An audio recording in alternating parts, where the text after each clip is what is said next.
All right.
This, he texts every single client. John, turn your speakers down, please.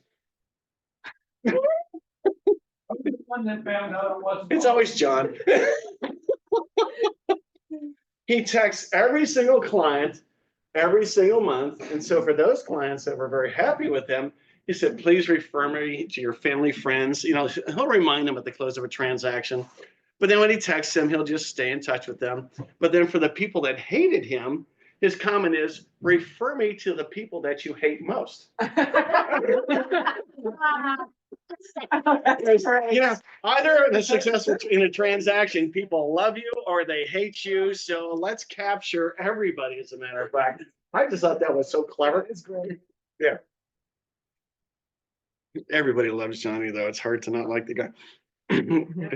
He's probably not listening, so I don't want his head to get too big. Okay, so I thought we would go through the lease agreement, and there are changes. Can anybody tell me what's taking place April 1st of this year? And we're talking specifically about residential leases. Okay, well, all right. What was that? People are getting food on April 1st.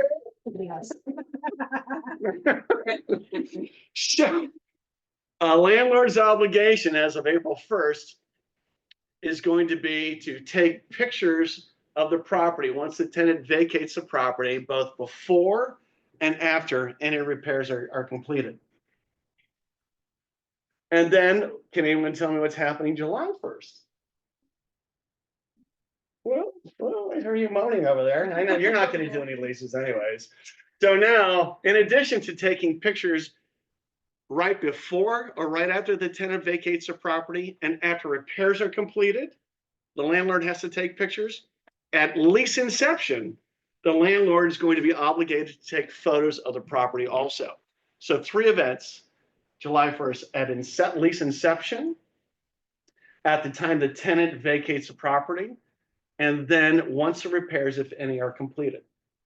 And then the landlord's going to have an obligation to provide those pictures to the tenant in the event there's any type of deduction from the deposit. Is there a time frame for that? Well, I would think we should probably adhere to this, the 21-day time frame when they vacate the property. You have to give them an accounting of any deductions made. So I think that's going to be the time frame in which they must provide those pictures, and they can provide it through a number of different ways, actually. So that's going to be something else. And if you don't have pictures, my thinking is, if you make a deduction, it's not going to be defensible. Just the July 1st. So April 1st, pictures of the property at the time the tenant vacates, and then subsequent to any repairs being completed. And then July 1st at lease inception, before the tenant occupies the property. And then at the time they vacate the property. And then thirdly, after repairs are completed, if any. So painting, things like that. So I'm a little confused on the timing. You're saying in April 1st. Do you only give these photos to them if there are deductions? Yes, if you're not making any deductions, there's no obligation to provide them with photos. Okay, are you gonna run into problems? Let's say the carpet gets ruined at a certain place. You're not gonna have a before picture of every spot of carpet. Like, for example, and then if a dog ruins it, Yeah. you'll have the after, but you might not have the before. Will that cause a problem that you? Are we talking about as of April 1st or July 1st? And well, July 1st, let's say someone moves in July 1st, so you're supposed to take interior photos, Before they move in. right? Then a year later, they move out and they've damaged a place of the carpet and you don't have every, pictures of everywhere. Well, I don't think I never thought it was a good idea myself to take pictures of units, because you may not be consistent in regards to what you're doing. Just like when you're completing an AVID, are you being consistent? So I'd like to, who knows if CAR's going to come up with something, but I think if you're going to be taking pictures, you need to have some type of consistency in regards to what your methodology consists of. So that's something that's going to be very important. But if you don't get the picture, then you may have a difficult time defending that. Well, you If have the carpet's in move-in form as perfect, well, right? So if what you was have that? If you have the move-in form, the tenant would have noted that on the moving form. Tenants should. Yeah. We're gonna talk about the move-in form, the MII, and I think, and I'm gonna go over the language at the very beginning of that. It's interesting when you go, I think it's section 10 of the lease agreement. It talks about the condition of the property, the MII, or you can deliver the MII at the time the lease is signed, or you can have specifications with regards to before commencement, so many days before commencement, or so many days after commencement. When I click on one of these line items or check boxes, it also brings up the old move-in, move-out form. But the MII form says that everything is perfect without the landlord ever specifying anything, which is very interesting. And I'll show you the language at the very top of the form. So I don't know if people read that, but they can dispute that. So the pictures, unfortunately, it's going to be a learning process for all of us. But if we don't do that, the landlord is going to have a very difficult time making deductions from the tenant's deposit. So, we had this thing where there was a carpet that was ruined, a dishwasher ruined, and, holes in the wall. But now the landlord's like, you know what, I'm just gonna fix it, and I'm not gonna charge him for it. Mhm. Just charge him for the dishwasher installation, and then, because there's so many things to charge him for, is I'm gonna let go of a few things. But we still took pictures and sent it to him and noted it in the move out form. But, if he's not gonna charge, then it's, I guess, it's at the landlord's discretion. Yeah. I don't know why you wouldn't.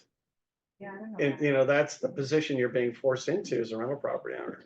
If you don't begin to charge them for everything, you may lose anyways. They may contest the remaining things and then say, well, you never did. Then the landlord can't come back and say, well, I put a new dishwasher in and it wasn't working at the time I left, and I'm not charging you for that. Well, so what? You didn't include that in your accounting. So you should just include everything. I think that's what I would do. And even if, and then they can still counter on it? Well, they can actually just, but in your example, then you're probably not gonna just suggest or make a deposit or deduction from the deposit unless there is some type of valid reason. There is valid. Okay, I would make it all. Then it becomes negotiable even at that point in time. Why not include everything? Yeah. You can nego- Anyone can negotiate. Why can't a tenant negotiate? Why? Because if it's going, they don't want anything to be deducted for sure. Of course they don't. Well, I would deduct it. I would just take the position, I'm gonna deduct everything that's defensible and for which I have documentation for. That would be my approach at this point in time. And let the tenant come back and pursue me for any, what they believe to be unlawful deductions. Yeah, according to them, my commission is unlawful. That's not what the lease agreement says. And then they don't want to be charged for 7 days, the house was vacant. Oh, that's not what the lease agreement says, right? I was like, it is unlawful for this guy. Yeah, everything's unlawful with this guy, exactly, And but then he's they're a gonna have to lawyer. pursue you. And he's a lawyer Uh-huh. who has relatives who are agents. And so he's like really mad. Oh, and how much money are we talking about? That's closer with my commission and saying it's probably around 3,000. Oh my God. So if he spends 8 hours, he's losing money. That's how foolish it is, right? But that's the way people are, right? It's always a principle, and they're full of shit when they say it's a principle. It's always about money. Always about money. Gina, you had a question? I thought. Have right now, and they move out after July 1st. Well, you're not obligated under the current change in the law to have pictures prior to lease inception. But if the lease begins July 1st or later than that, then you're obligated to have pictures of the condition of the property prior to them occupying the property. So if it occurred 10 years ago, you're required to just take pictures of the property at the time they vacate. And then subsequent to that, if there are any repairs made. Rich, is that something that us as agents are gonna have to do? Well, I would think that the landlords are gonna have no knowledge of the change. So, As far yeah. as taking the pictures though. Taking the pictures, that's a good question. I think, when we, within the lease listing agreement, if anybody was here for the prior discussion, Right. remember, the agency relationship could end at any specific point in time. We don't want to be property managers. So it depends upon how you complete the lease listing agreement. If we allow the default language in the lease listing agreement to just stay as is, the agency relationship actually terminates at the time the lease is executed. Now, what is the landlord going to expect? They're going to expect that we took all the pictures and we defended them and we provided all the information. I would probably do two things. I would allow the lease listing agreement to say my agency relationship terminates at the time a lease is fully executed, and then I'm going to help them at least with those pictures. Now, that could also be construed as us acting as a property manager. So there's nothing necessarily clear cut in regards to what's going on here. I think that's the dilemma. That's not, you have to do the memo again. Well, that's a good question, because now it's the MII form that has replaced the memo. But when I go through the lease listing agreement in section 10, I check on a certain box. Suddenly the memo form dated 2007 appears. Yeah. And the memo form, I don't believe is accessible any longer or available in the zip forms library anymore. It is. Oh, you still did? Okay, you pulled it up. There you go. Thanks. Thank you for pointing that out, making me look foolish. Just want to know, but you see the pictures, it no sense. To do Uh-huh. that. It's not that funny, right? Carlos told me the memo form was no longer in the zip forms library. It's And I reminded him. Carlos's fault. It's Carlos's There you go. fault. Deflect, Wonderful. deflect. But it's what's interesting in the lease agreement, it doesn't specify memo. It just talks about the MII form. MII. Yeah. Are you using the desktop version or are you using zip forms online? Form. Online? Yeah. All right, there you go. Well, okay. So that's a big change that's coming up, and I thought that we would start off the discussion with that, as a matter of fact. So now let's just go through the rental agreement. I know everything sounds so simple with a rental agreement, but it's far from being simple. It's very complicated in my opinion. Now we actually have the name of the tenant, the rental property owner. I'm just going to kind of like browse over that. As a matter of fact, section 1C, the following personal property maintained pursuant to paragraph 11 is included. And I'm saying, for example, a washer and dryer, refrigerator are included. But under paragraph 11, it's going to state whether or not the landlord and or the tenant is responsible for maintaining that personal property. And then section 2, the term. And in my example, we're going to say the commencement date is March 1st. Now, what's important about this paragraph under section 2, in the event the tenant does not pay the funds based upon the lease agreement when required, the landlord has an option to void the lease agreement. So I'm thinking, from my perspective, maybe I want to have the deposit, skip down here, section 5.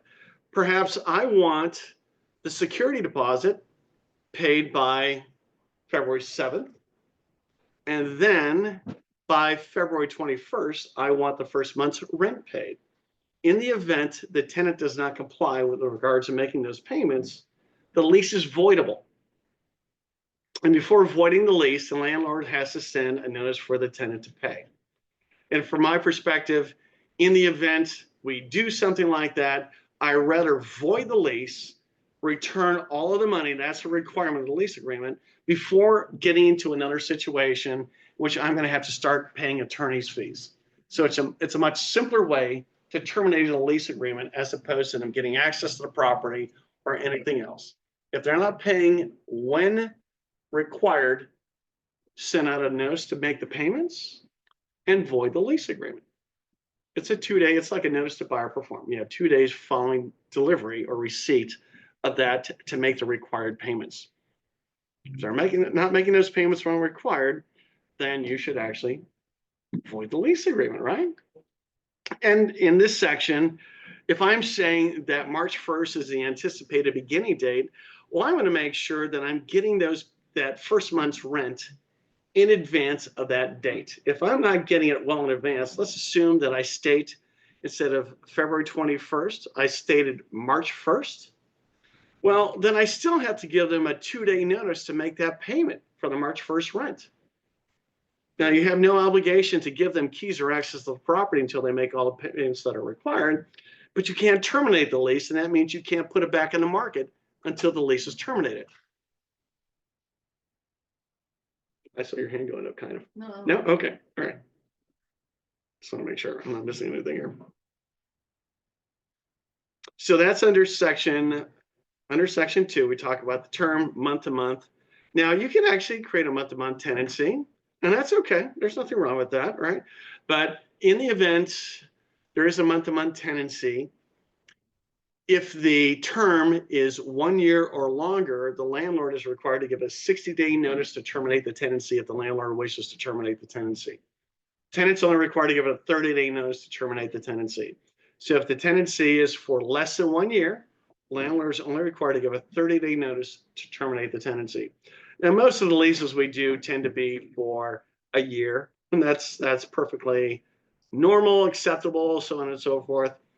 But under section 2B, we talk about a couple of things. Now, what if the landlord, we've talked about the Tenant Protection Act in the past previously. If the landlord doesn't give the rent cap and just cause notice, the landlord is not going to be exempt from the Tenant Protection Act. So what does that mean? I'm subject, or I'm limited to how much I can increase my rent. I'm also obligated to have or use only 15 reasons for terminating a tenancy. Those are considered to be at fault and no fault. At fault would be the tenant's not making the payment, for example. No fault would be I'm going to move into the premises myself, so there's certain obligations.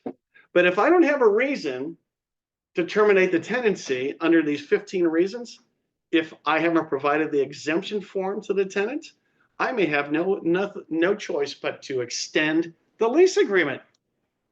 So it's very important. You may not be able to terminate a tenancy. So the rent cap and just cause, the RCJC form, is critical in regards to any lease agreement. And for the most part, most landlords should be able to take advantage of the exemption. But if you don't provide the exemption, that could theoretically be a problem for you in the future. As a matter of fact, if you want to terminate the lease agreement, it's just because you don't like them. If you're exempt from the Tenant Protection Act, you don't have to give a reason. You just have to get the proper notice. Any questions about that? Yes, not about Oh, I do. that, but on a month-to-month Tenancy? Our commission is paid on a percentage of the year's rent. What happens if you do a month-to-month, you've been paid on the basis of a year's rent, and the tenant moves out after 4 months? Can the landlord then come back and reclaim the No, commission? not contractually. Now that the lease listing agreement, if you were to structure it based upon your commission being, if the tenant occupies the property for 1 month or 1 year, is your work any different? No. No, it's not, as a matter of fact. So the way I would structure the lease listing agreement is that I would predicate my commission based upon a 1-year term. And that's usually what we see. Most landlords just want a 1-year term, but if they want a 2 or 3 year term, you can actually ask for your compensation based upon that. But on a month-to-month tenancy, in the lease listing agreement, specify that it's based upon a 1-year term. So you're paid for your time.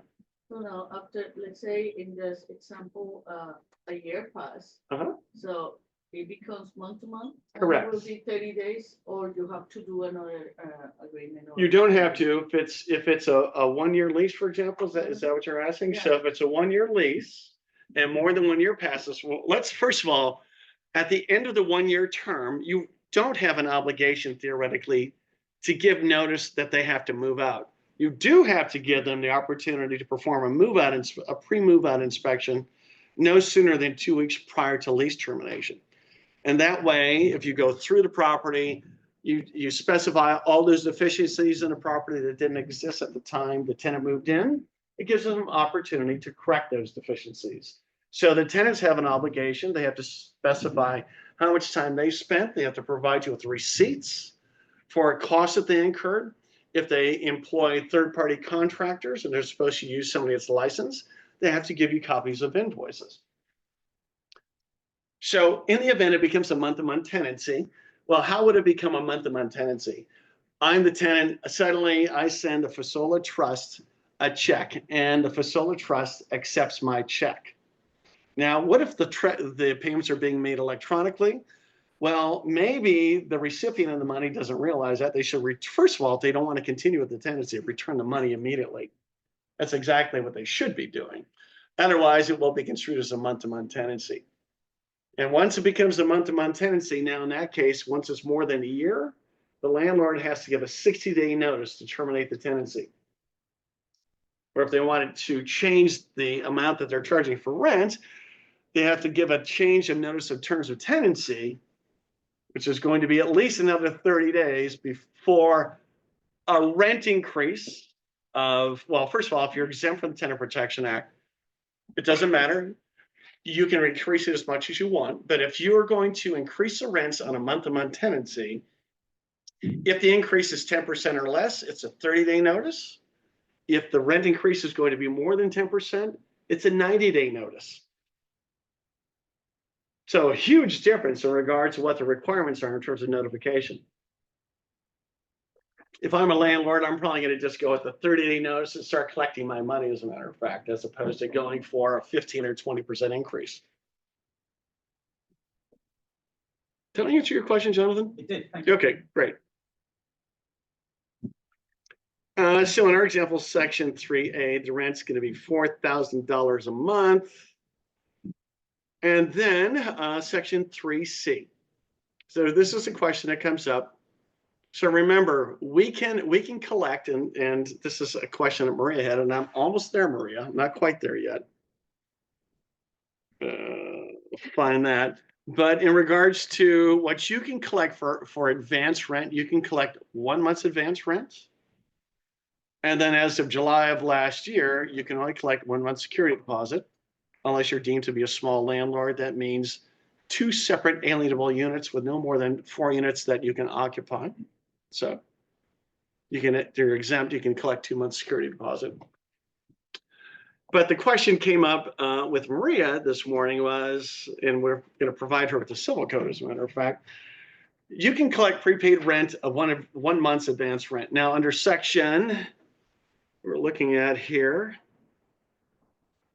3C, it says if commencement date falls on any day other than the day rent is payable under section 3B, a tenant is paid 1 full month's rent in advance of the commencement date.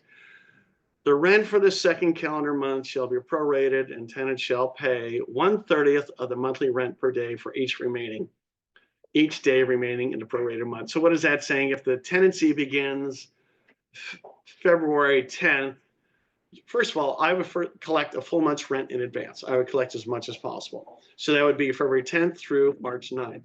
And then for the remaining period of March 10th through March 31st, the landlord is entitled to, on a pro rata basis, charge based upon 1/30 of the monthly rental rate. So sometimes people get lazy and they'll say, well, it began February 10th. I'm going to collect February 10th through March 31st. You can't do that. That's a violation of Civil Code 1950.5. You can't collect more than 1 month's advance rent or 6 months or more advance rent, assuming the lease is for a period of more than 6 months or 6 months or more. So don't put your landlord in that position. Don't put yourself in that position. You can't collect, you can only collect from Feb 10 to March 10. You can collect 1 month's advance rent or 6 months or more advance rent. So you cannot do from March 10 to March 31st. Correct. That's a violation. In that case, you would just write in the lease that rent was due on the 10th. No, you could just say in the first. So in this case, in your example, they would pay for the first 30 days or month or 1 month in advance. And then if it goes from February 10th through March 9th, on the 10th, they're obligated to pay the remaining 21 days in March based upon a 30-day proration. And then beginning April 1st, that's when the payments due. That's how I would suggest it. You could just, if you want to, You could collect February 10th through February 28th. Unless it's a presidential election year, through the 29th. Matter of fact, you could do that. So on third, say, like 30 days. Collect 1 month's advance rent. Like February 10th. Mm-hmm. What the remainder of the month. Yes. So my example. The next month, you would Perfect. Second.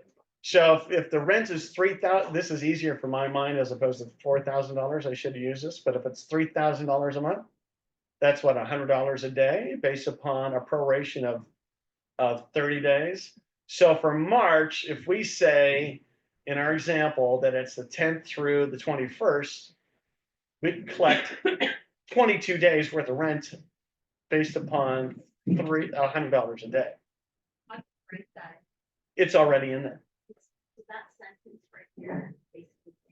Yes, yes, it is. So you don't have to do that. We're able to put the prorate plus the first month? No, you can't do that. You can only collect 1 month's advance rent. But just for the following month is going to be prorated based upon a 30-day month. So if they move on the 15th, Collect the Well, like the 15th 15 through the 14th of the following month, right? That's 1 Oh. month's rent. 15 to 15, Well, actually the 14th. I mean, Yeah. 15 to 14, All right. so you collect that month. And And then, they pay the prorate. and then by the 15th of that month, then they have to pay the prorated portion based upon a 30-day proration. But the contract can be one by one. And then, right, because we're saying in the way I've structured this, that the payment is due on the first of every single month. That's the way I would suggest structuring a lease agreement, that it's always due on the first of the month. Well, that's a good question. Tell them, let them know, all right, tell them in advance. Email, yeah, this is, yeah, something in writing, so they're aware, but I think that's a really good question. But you can't. Section 5. I guess there's no reason you couldn't write it in there just to make it more explanatory. You could do that. I don't see why you couldn't do that. Just as a note, right? So they understand. And then remind them, exactly. Yeah. No, but I think that's a good question, Gina, because are they really going to understand that? I would say no. I think you just added on the next page where the payments are due. Yeah, you can add it right there. I don't see why not. Yeah, I think that's, thank you, Carlos. That's perfect, right? That block in section 5 makes it readily available for you to do exactly what you're suggesting, Gina. Wait, okay, so I'm confused. Can you go back down a little bit? Sure. So like there, like, okay, let's say, for example, I just did a lease and he prorated, right? Because they went in sooner, so like a week, let's say January, last week, right? Mhm. So they ended up paying for that prorated week, and then they also paid for the next month. Well, the due date, the column second from the right, I think is the critical area when that money is due. If that's what we're talking about. So you could put the due date for the subsequent month's proration there. They paid it all in full. But they paid it all in full. So they paid for how many days? So they paid for, let's say, like 1 week Uh-huh. and then the month. They did. So you can't do that, first of all. Okay. That's the problem. That's more than 1 month's advance rent. So in your example, they would pay for just that remaining week for that month and then through, well, if the remaining date is, let's just use the 20th through the 20th of January through the 19th of February. That's what you can collect initially. And then in this schedule here, you can say the 19th through the 29th or 28th of January would be this amount. So then it would be opposite and they can't, and they wouldn't pay that until whatever that. By that date, right? Because the due date is specified there in the second block on the right-hand side, right? Due date, exactly. So we used to, from what they pay and the deposit, take our commissions right away to the clients, okay, do I check on quote unquote, to check for the landlord. Yes, you can do that, right? If you're the listing agent, right, you can actually specify in the lease listing agreement that because you're given authority in the lease listing agreement, that you can instruct the tenant how to remit that deposit and first month's rent. So the land, If it's not enough to pay, but then we have to send to the landlord a different. that they're gonna have to write a check, yeah. Yeah, that's possible, sure. Yeah, absolutely. Did I clarify that now sufficiently for everybody? Okay, all right, great.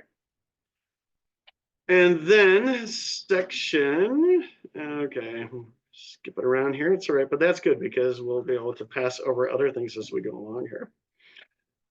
And then section 3D, well, I'm going to insert the name of to whom the fund should be payable to. Section 3D2, if I want to deliver it, I should give an address to where those funds can be delivered. And then let's see, section 3D3, if any payment is returned for non-sufficient funds or because tenant stops payment, then after that, housing provider may, in writing, which is their discretion, require tenant to pay rent in cash 3 months, and all future rent payments shall be made by cashier's check in my example. So you can make that demand. If they don't comply, then you could evict them. No one wants to get into that though.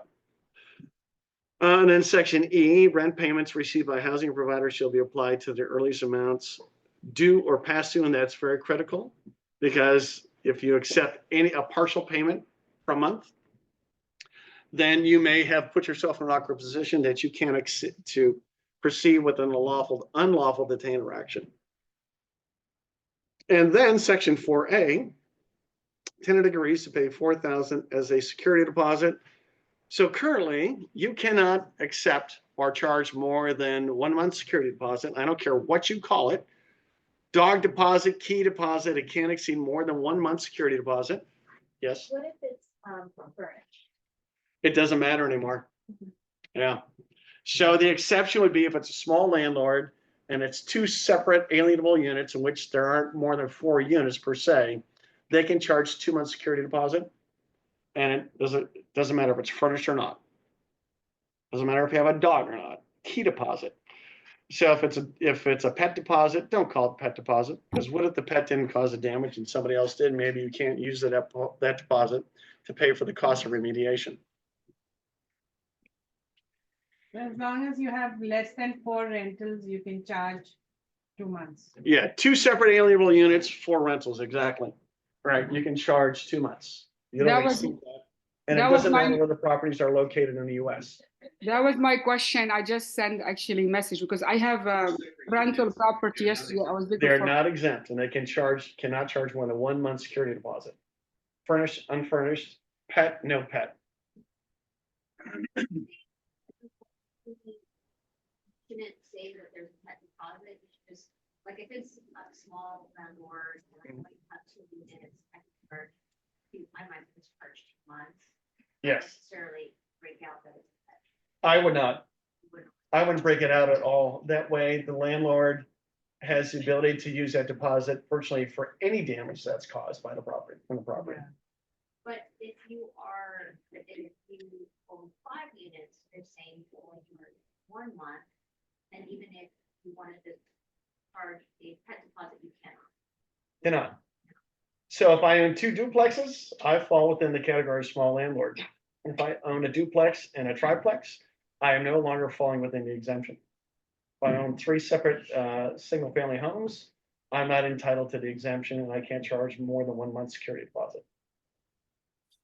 You just don't have more rentals. Just don't have more rentals, yeah. Literally. Aren't we trying to sell real estate here?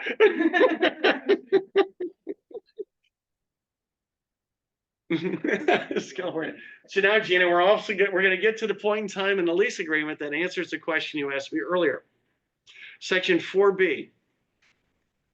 Security deposit is in addition to any advance payment of first month's rent.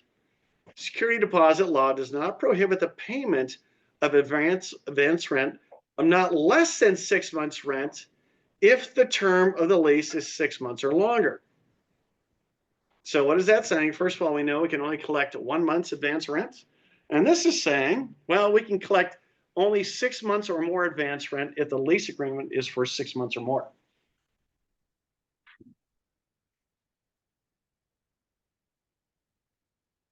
So remember, it doesn't prohibit the payment of advance rent of not less than 6 months.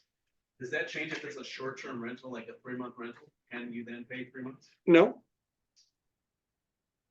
No. 1 month's advance rent. The only way you can collect 6 months advance rent is if the lease is for 6 months or more. Obviously. So people say, well, I want first to last month's rent. Well, last month's rent is considered a security deposit, and that's a violation. No, that makes sense because when I have longer stays, they pay me 30 days only. And then in 30 days, they pay me the other, even though they've made the full reservation for like 60 days. I always wondered why. Yeah. Yeah, it's so odd. And it's like Gina's client, who's 20 rental properties, said, why is that? Well, just because the state law says that. There's no valid reason. I can't understand why either. They were smoking some pot. right? Smoking some pot, right? Seriously, not stone beyond stone. And then section C, security deposit, I would suggest is always transferred and held by the owner. We don't want to hold, or anyone should not be holding security deposits. There's no reason to do anything like that. Don't put ourselves in that position. And let's see. And then what's important about section 4D in bold print, security deposit should not be used by tenant in lieu of payment of last month's rent. So a couple of things, if for some reason the tenant claims that we're going to use last month or the security deposit to pay the rent, they're in violation of the lease agreement. If you as the landlord charge the tenant back for any repairs, they have an obligation within 5 days of notification to replenish the amount of security deposit the landlord has used. And then section E, which is still for E right now, security deposit will not be returned until all tenants have vacated the premises and all keys returned. Let's see, any security deposit returned by check shall be made out to all tenants named in the agreement. So to protect yourself or the landlord, actually, if there's 3 people on the lease, it should be a joint check made payable to all 3 people on the lease. And then you have an obligation within 21 days of the tenants vacating the property to give them notification of the balance of their secure deposit and any deductions made, and return the balance, if any, so you can make adjustments or estimates for property that's been vacant for a period of time or not tenanted. So you can do that. And then actually we kind of talked about this, moving costs receivable or received or due. Remember, if they don't comply with the terms of what I've structured in here, if we want to, as the landlord, we can void the lease agreement after giving them a 2-day notice to pay. Late charge return checks. Personally, if you look down to 1, 2, 3, the 4th line, it says if rent due from tenant is not received by a housing provider within 5 calendar days, don't give them that time. Give them 1 day to make their payment. Otherwise, you can charge them a late fee. Let's keep these people on time, as a matter of fact, right? Isn't that the whole idea? Then you can see I inserted 6%. Why do I insert 6% for a late fee? Because that seems to be acceptable in the event somebody's late when making mortgage payments. And it may not be defensible beyond that. So that's why I always suggest 6%. The paragraph also indicates you can charge $25 for an NSF check. Any NSF checks thereafter, you can charge $35 in addition to the late fee. Parking, my suggestion is parking is permitted as follows in the garage and or assigned parking space. I think it's very simple as that. And then I said the right to parking is included. And then you could check B, parking is not permitted on a real property, but I don't know if that's necessarily the case. And then section 8, I think it's recommended that we would say storage, except for tenant's personal property contained entirely within the premises, storage is not permitted on the premises. So let's make it clear in that way. Any questions about that? The parking, I have a listing in Long Beach, there is, no parking. There's no parking in the, They suggest, the landlord suggests that they can rent, space across the street. Should I put that one in the? yes, yeah, if they're gonna have to pay for it, right? But no, to them, it's at their own. cost. At their own cost, exactly. Then we're gonna say that there's no parking. Then we have checked box B. Parking is not permitted on a real property. And then section 9, utilities. So the default is that the tenant agrees to pay for all utilities. And on the second line, I said, except HOA dues. Now, when I look at the MLS, periodically people or landlords require the tenant to pay the HOA dues. Okay. And then if for some reason the property is not separately metered, the landlord typically has the ability to prorate the cost of utilities among all the tenants in the property.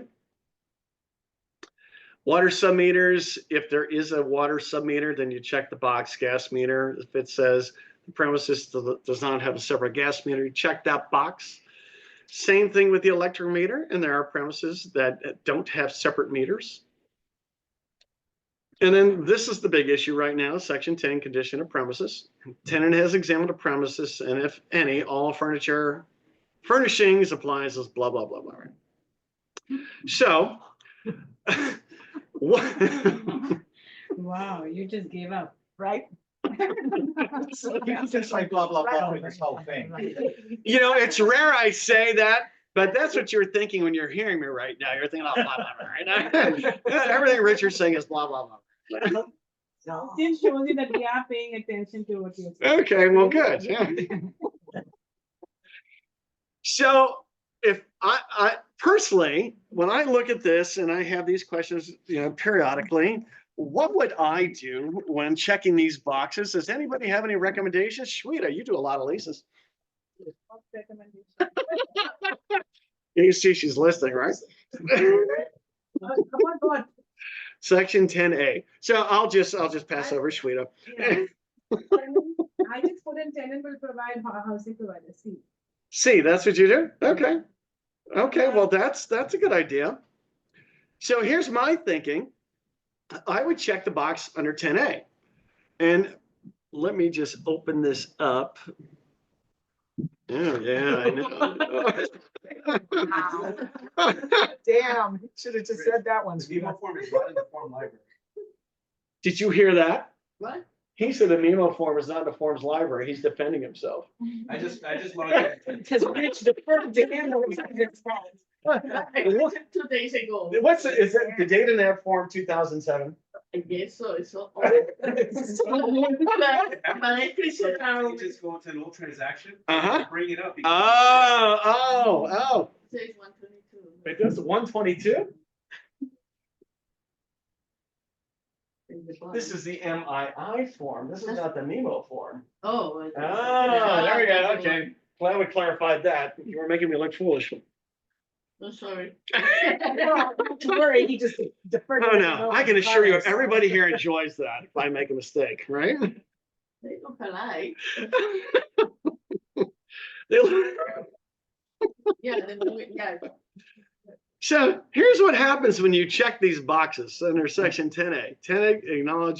Tenant acknowledgement of the condition of these items is contained in an attached statement of condition, the MII form that you were just showing me.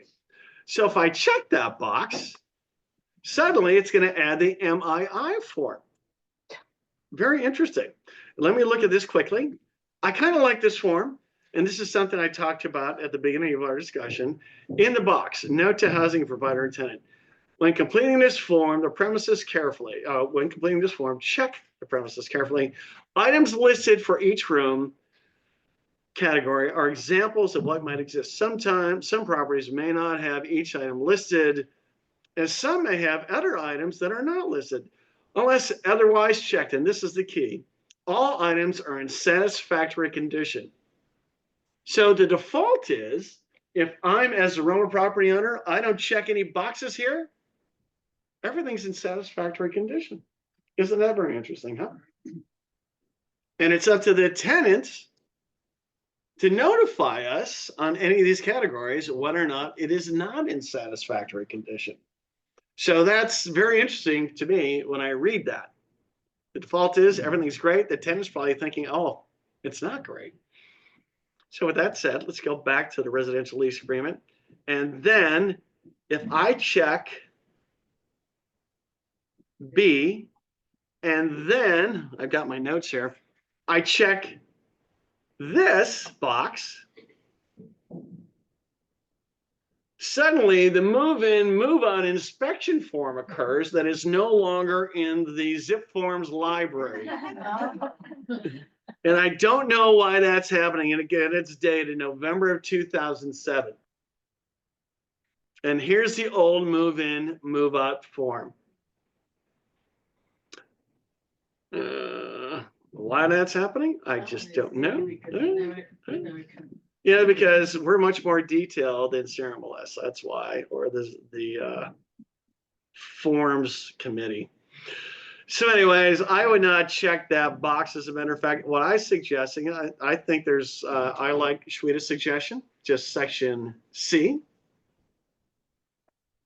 But you know, when I remove the checkbox for B and to the right, it does not remove the memo form. So if you send these things out electronically, please be careful because that's going to go with it possibly.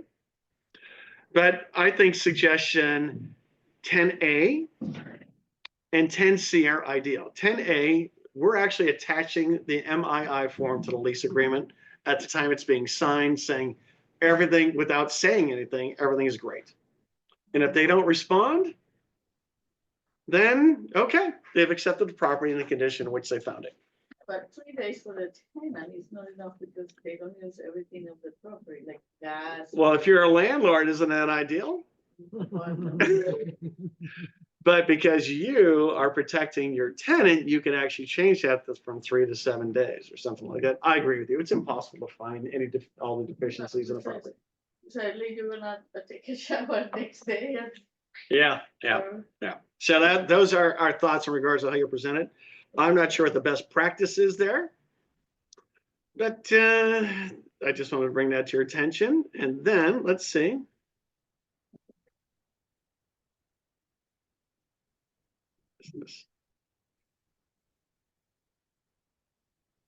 So I'd like to tell the person that came into this open house that this is exactly what's expected of you as an agent. You're expected to know everything in this contract. And this is just the beginning of it, right? So section 11, the tenants are responsible for maintenance of the property, notifying the tenant, the landlord, if there's any deficiencies in the property or water leaks, things like that. And then section 11B, the tenant, I would say, should water the garden. Section 11C, the tenant shall maintain the garden. I guess that's up to the landlord in regards to how they want to proceed.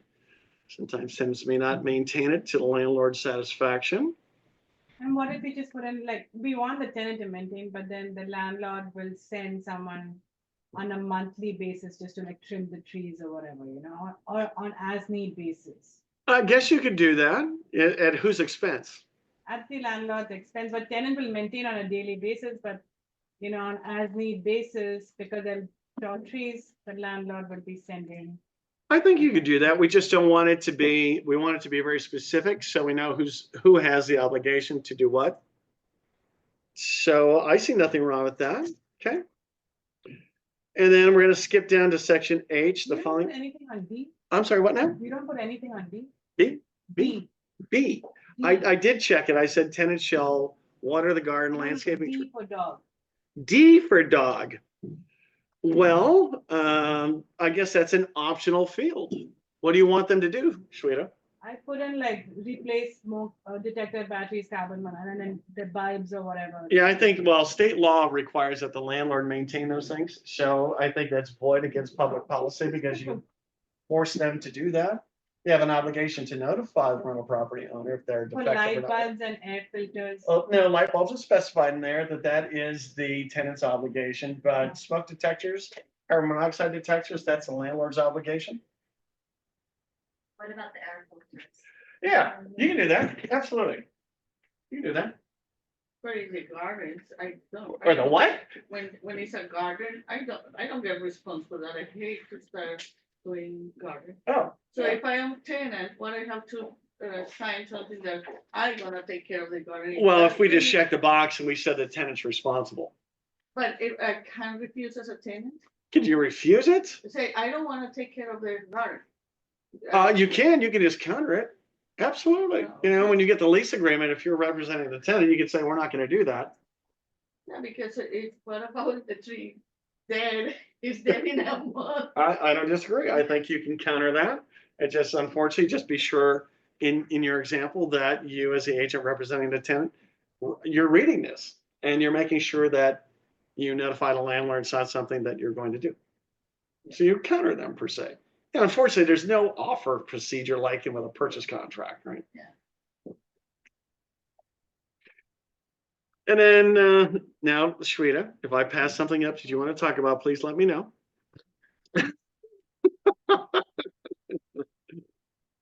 And then section G, periodic pest control, right? If there is existing pest control or monthly pest control, we need to notify them of that, right? And the current cost. And then H, these are the items I said that there was a washer, dryer, refrigerator included in the property. And I don't want to maintain this as the rental property owner. So I'm going to say section H, I will not maintain that. And then neighborhood conditions, well, the tenant should satisfy themselves. And then animals, section 13. Okay, remember there's a difference between a pet and animal. A service animal is not considered a pet, and you cannot prevent them from having that on the premises. If it's a pet, you can, if you don't permit pets, as a matter of fact. And there is a pet addendum, which you should use. That's my thinking. Section 14, no smoking. 15, rules and regulations. The landlord may have their own rules and regulations, you know, for example, not pounding nails into the walls, things like that. So maybe you can't do that. What's that? So for those that are charging a pet deposit, service animal, you can't charge a pet deposit for a service animal. Well, no matter what you charge for deposit, you can't exceed 1 month's rent unless you're considered a small landlord, and 2 months rent. I don't care what you call it, but it can't exceed more than 2 months times the monthly rental rate. But you can't say either that you're getting a pet deposit for a service animal. You cannot, right? But I don't. But the point is, I would never differentiate my security deposit among various categories. It is just a deposit. Emotional support animals count as service animals as well, don't they? I'm sorry, what was that mean? Emotional support animals count as service animals. Yes, there's a procedure that we can verify that it is indeed an actual service animal, because there may be landlords that will never want a pet in their property. So they'll have to go through a process actually to provide documentation. And an online certificate does not necessarily provide adequate documentation. Someone can pay $30 or less and get them. Yes, my daughter did that. Your daughter did that. See, there you go. Jonathan is an expert. No, my daughter is. Your daughter is. Yeah. And then section 16, if there's a condominium or planned unit development, you should be providing them with the rules and regulations, right? But in so many days. And then 17, alterations, repairs. They can't make any repairs or alterations to the property. And it's interesting, they talk about large nails. So this allows them to use small nails if they want to hang pictures and things like that. Then any improvements made to the property become the property of the landlord. And the landlord, let's assume it's the tenant is somebody who requires access. Maybe they can't get up the stairs. They have to install one of those elevators. Well, the landlord has to allow them to do that, but the landlord can require them to pay for the cost to restore the property in the condition in which they found it when they moved in. And then entry, well, there are reasons why a landlord can enter the property. So section B, these are important to me. Housing provider tenant agree that 24-hour written notice shall be reasonable and sufficient notice, except as follows. 48-hour written notice is required to conduct an inspection of the premises prior to the tenant moving out, unless the tenant waives that right. Also, if I'm selling the property, if I put it on the market, if you deliver to them a notice of sale and entry, 24 hours verbal notice or telephonic notice is only required as a matter of fact. Let's see that both the tenant and landlord can agree to allow the landlord access to the property for repairs. And then if it's in the event of emergency, no notice is required, right? Or if the tenant has surrendered the property to the landlord.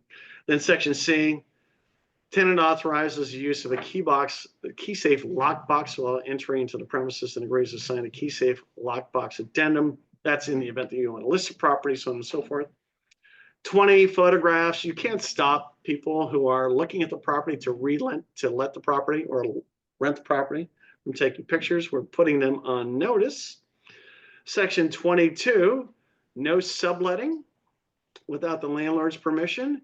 In the event the landlord does agree to sublet, they can credit qualify the tenant that wishes to sublet the property, but the lease agreement indicates that the tenant is not released from their obligations under the lease, which is very interesting, huh?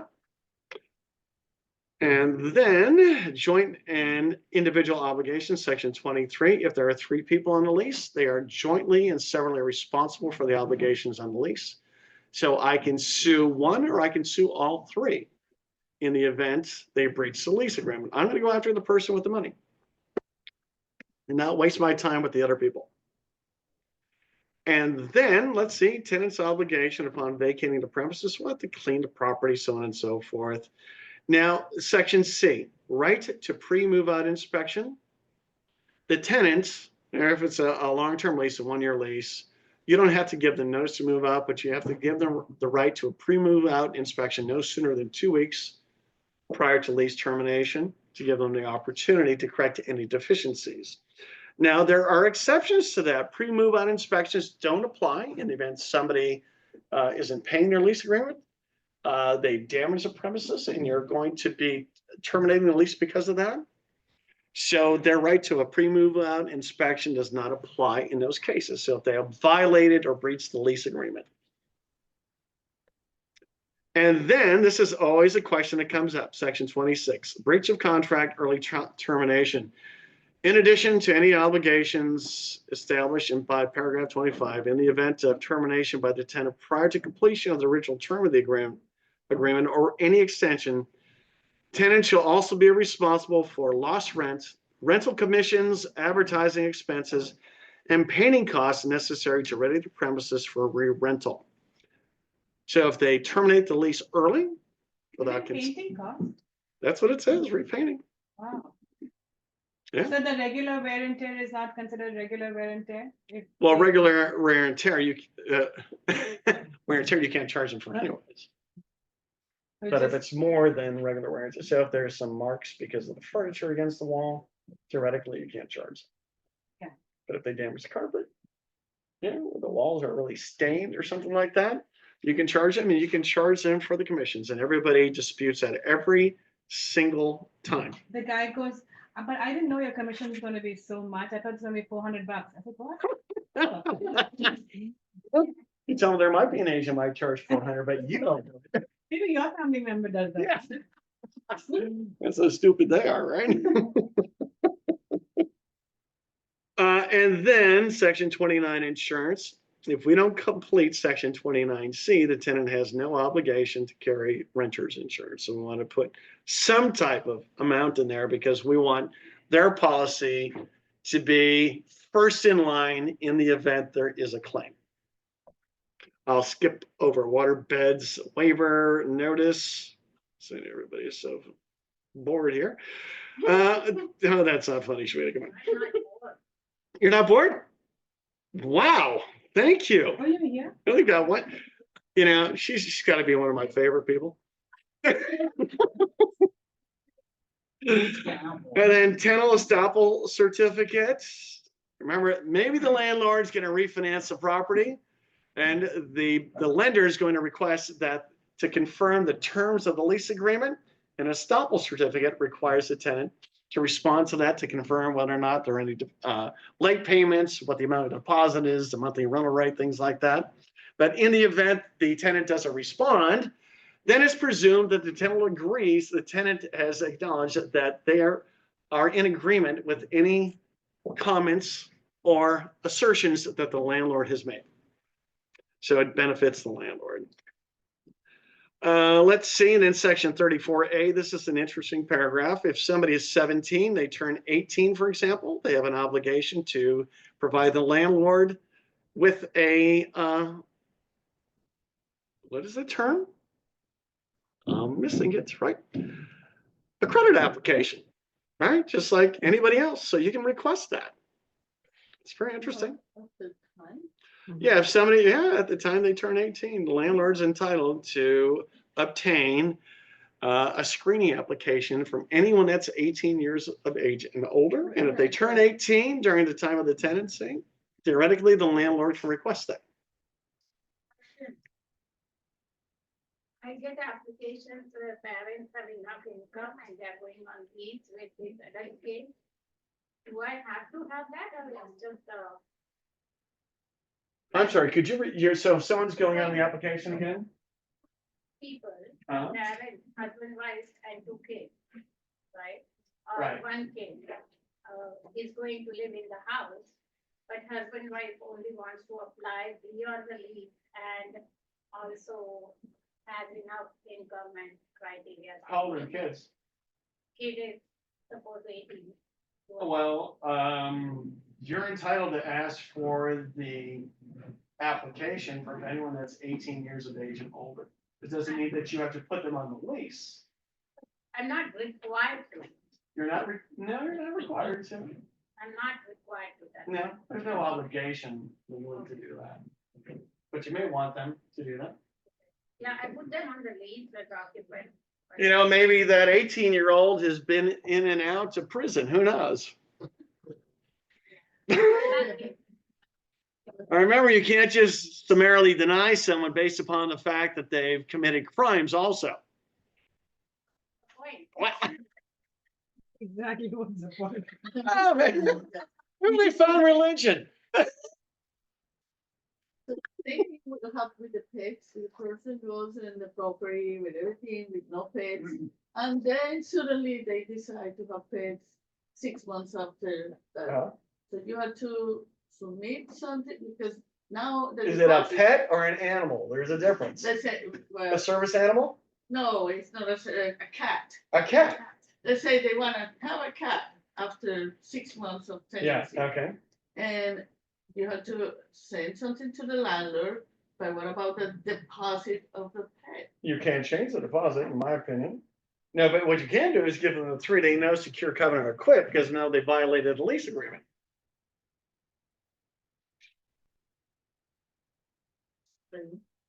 Yeah, Very strange. yeah, landlords don't have much authority over their own premises. If they want to, Yeah. Yeah. because they Huh? They contact one of us, the landlord or tenant agent, and say, can you check with the landlord? And landlord is okay. Can we be part of that documentation and charge them for that? well, I would think in that case, and now this is my guess, if it's a small landlord, right? No more than 2 separate alienable properties, not consisting of more than 4 units that can be occupied. If they haven't charged more than 2 months rent, they probably can increase the security deposit. They can probably increase the security deposit. But if it's someone beyond that, they cannot increase their security deposit. For the pet addendum. Covers lot of the things that was not signed as part of. Well, but then that's gonna be something that the parties will mutually agree to. But in terms of increasing the security deposit, the landlord is still limited. Security deposit, as an agent who helps that landlord with the leases, Uh-huh. not managing the property. Just Oh, paying. can you actually help them? Prepare that pet addendum and charge them for that. Well, that's a good question. I don't see why you couldn't. Yeah, we'd have an agency disclosure signed possibly with the landlord and say, this is what we're doing, and then. That's a good question, because it's always a problem. Since you can't take an additional pet deposit, it's making sense to use charge pet rent. Pet rent? Yeah, I was used to. Uh-huh, So used that to. They can secure something, because in case, I mean, like sometimes they charge $25 to $50 for pet rent. Right. Uh-huh. So when, I mean, that would be a way to kind of make up for it, because normally you take like $500 to $1,000 for pet deposit. Well, let's assume the, I charge that to them. You get if the landlord, payment. that's a good Well, question. I mean, apartments do. I think but, that's yeah, fair. Well, if the landlord is exempt from the Tenant Protection Act, then I would assume the negotiating point would be, okay, well, then we're gonna change your rent. You wanna change the terms of the lease agreement? Then I'm going to charge you more. Okay. I would think that that's fair, but if the landlord's not exempt from the Tenant Protection Act, remember, you can't increase the rent any more than 2 times in 1 year. And right now, the maximum rent increase over the base rent annually is 8.8%, and that's gonna go up to 8.9%. So I would say, yeah, I think generally you could increase the rent and then modify the lease agreement to allow a pet in there. You just can't increase the deposit. Yeah. AI says you can do it. He's against you.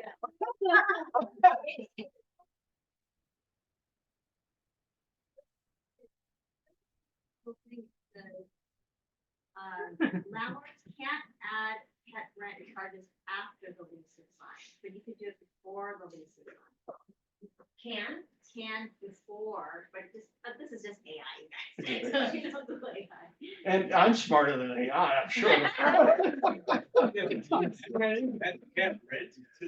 But you don't have to allow the pet. First of all, Gina. You don't have to. call pet Yeah, rent. yeah, you just increase the rent. I would say, first of all, you don't have to allow the pet because that's unilaterally changing the lease agreement. So if you both mutually agree to modify it, then I don't see why you couldn't. So if you get a pet 6 months in, right? Uh-huh. And then you're like, okay, well, either we can cancel this or like kick you out, move out, terminate, whatever, right? Yes. Then the tenant, if they decide to terminate, they really love this animal, then they can like, they still are responsible for the repainting, all that stuff, right? That's why we Yes. talked about the termination by tenant.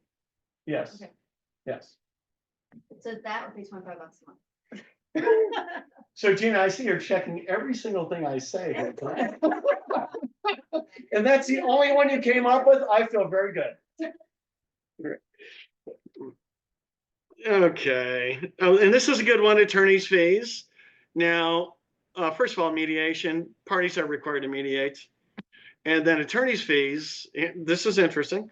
As in the event there's a dispute, either party, based upon the default language, cannot recover more than $1,000 in attorney's fees. I think that's a great deterrent from litigating anything. If you're a landlord and maybe you want to increase that, but you put yourself subject to that same loss, you can change that, as a matter of fact, under section 36. And then let's see, disclosures, mold and dampness, we checked that. There's a disclosure added. Megan's Law database disclosure, that's in the purchase contract also. That's their requirement or obligation to look that up. And there are perverts everywhere. It's interesting, you look at that website. And then residential environment hazards booklet. Why do we want to provide that? Because it protects the landlord against any claims associated with hazards or residential environmental hazards booklet. You provide that, then you actually have a defense against a claim against you.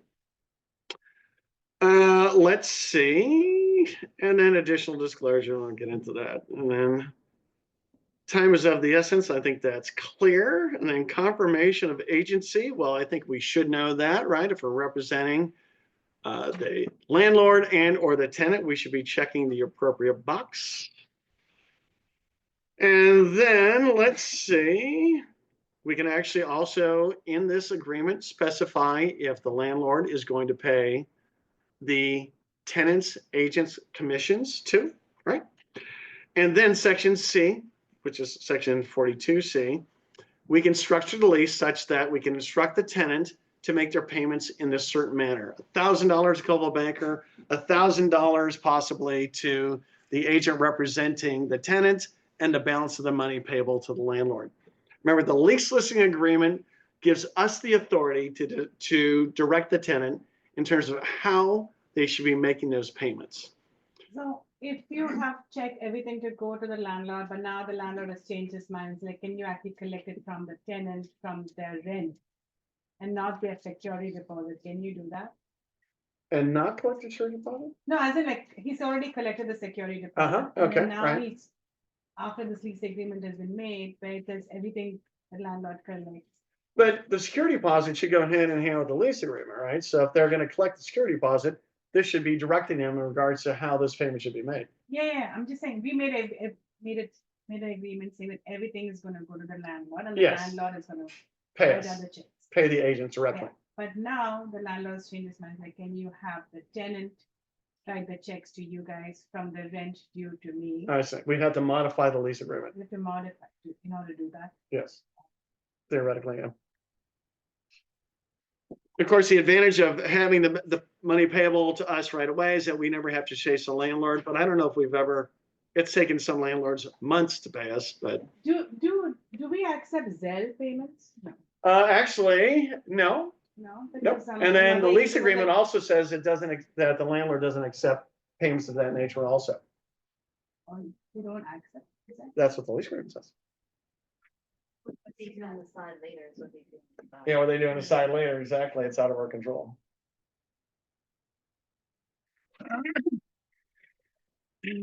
We're almost done, as a matter of fact.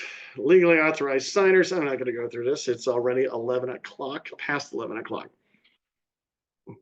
Did I hear a sigh of relief over there? Entity housing providers, here's one last thing I do want to mention though. Guarantors. Where is the guarantor? Guarantee. Now, in the event there is a claim and the default language in the listing agreement, I feel like Donald Trump here. My hands go like this.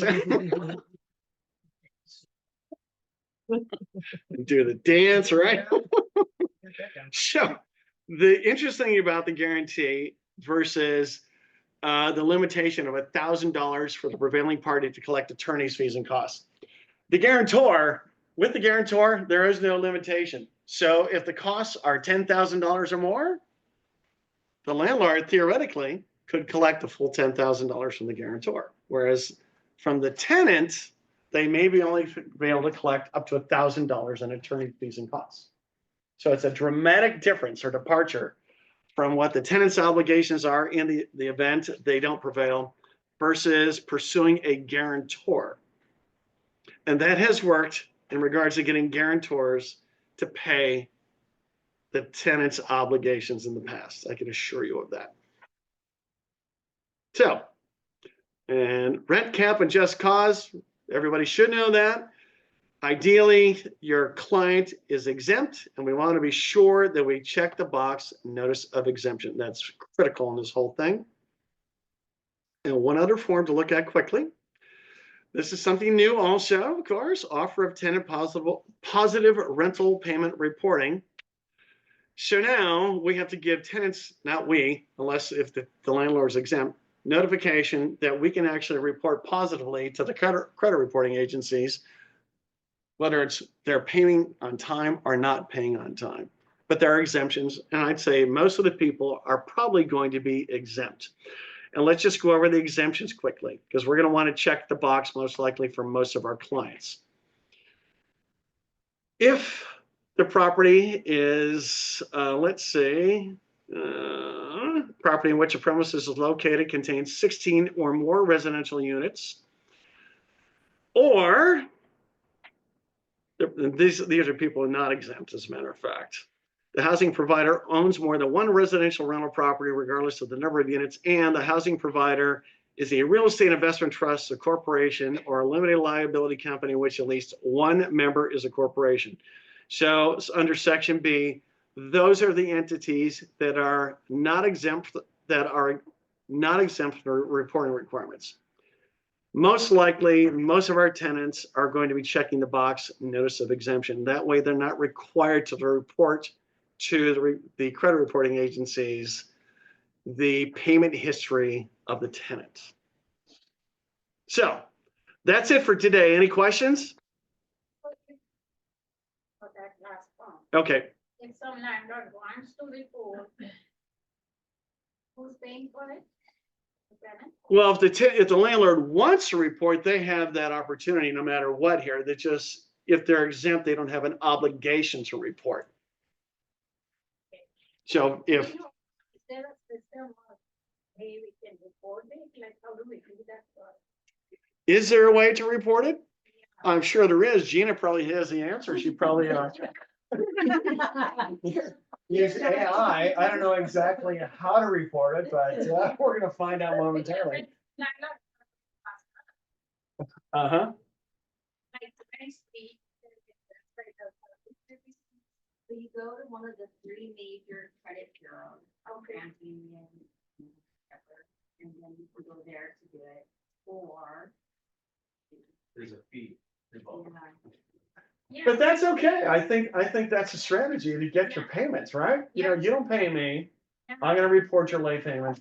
Especially people who are at higher rents and. Yeah, Sound so fishy, I want to report them. yeah. There are three opt-in websites, ASUSU, Rent Track, or Clear Now.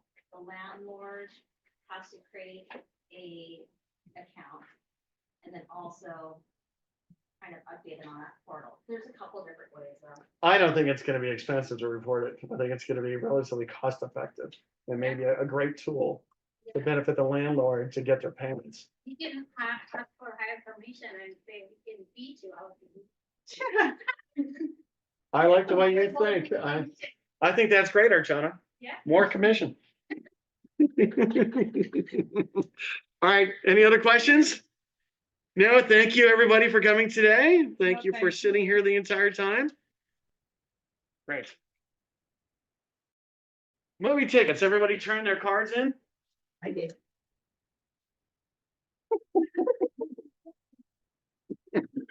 You're here? Okay. Let the light be off so when you pick it up, yeah? Okay. Might be just picking up, like, definitely not picking up mine. You definitely gotta pick yours up, all right. Stephen Dowdy and Marianne Moore.